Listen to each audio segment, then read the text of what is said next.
Okay, I got a gp1300r Yamaha right here. It's a wave runner,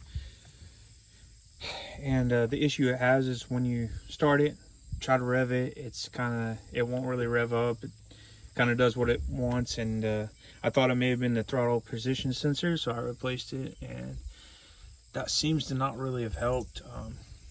I did have this linkage was completely loose, so I tightened that up and fixed it all too. This jet ski had no air intake at all on it, so I had to install all the new air intake boxes and everything, and we still haven't helped it. It's still acting like it's a sick running motor. So I've got my diagnostic tools, and I wanted to show you guys what it looks like when I hook it up, because there is fault codes that it's showing, and it's actually saying that the temperature sensor is having, what do you say, like out of range readings. So some reason this temperature sensor is doing like an out of range thing.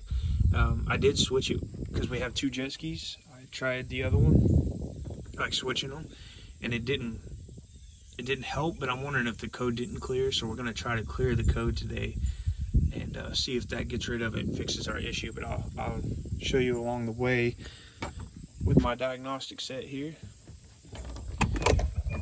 It connects right into this plug right here. So I'll hook that up and then I'll show you the rest of it. Okay, so now we've got our Bluetooth device connected to the harness. You can see right here.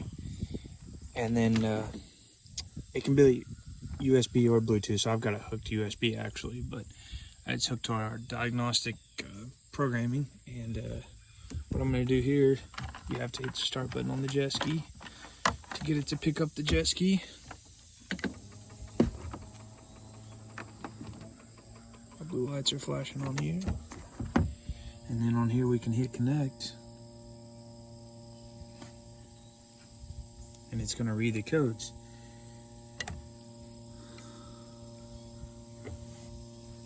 Sorry, I know there's a glare from the sun here, so that's not helping anything. But we can go to fault code reading. See if I can get a better angle here. And as you can see right there, it says, no, you can't see. There we go. Engine temperature sensor, signal value out of range. So that keeps popping up. So I know it's something with the temperature sensor. Like I said, I switched them and that code was still there. So what we have to do is disconnect the battery for about 30 minutes and it should reset the ECU. And that code should clear. I can clear it on here, but I think it just clears it on my device. It don't clear it on the... Could be wrong about that, but everything I read said to disconnect the negative side of the battery for about 30 minutes. So we're going to try that and we'll be back to you shortly. Thank you.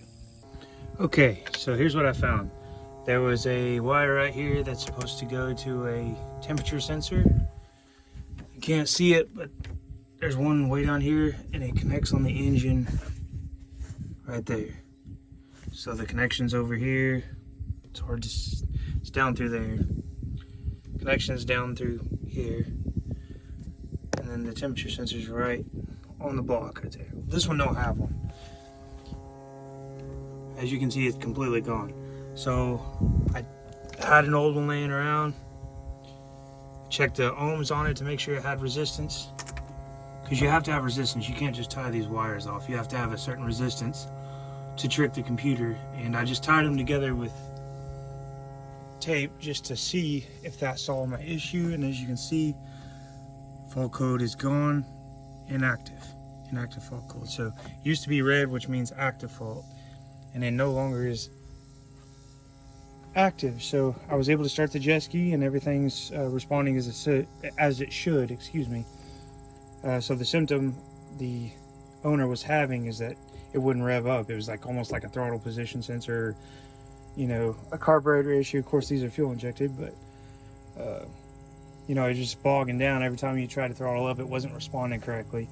And that was just a safety feature on the jet ski ECU or ECM. And so just tricking that eventually we're gonna buy, you know, another temperature sensor and put it in.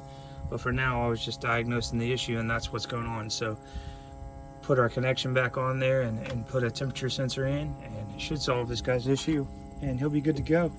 He's been riding around without a temperature sensor on his engine, which is dangerous, because how do you know if your engine's overheating? You don't. So thanks for watching. This is Austin with Hero Mobile Marine. I appreciate you watching, and you guys have a good day.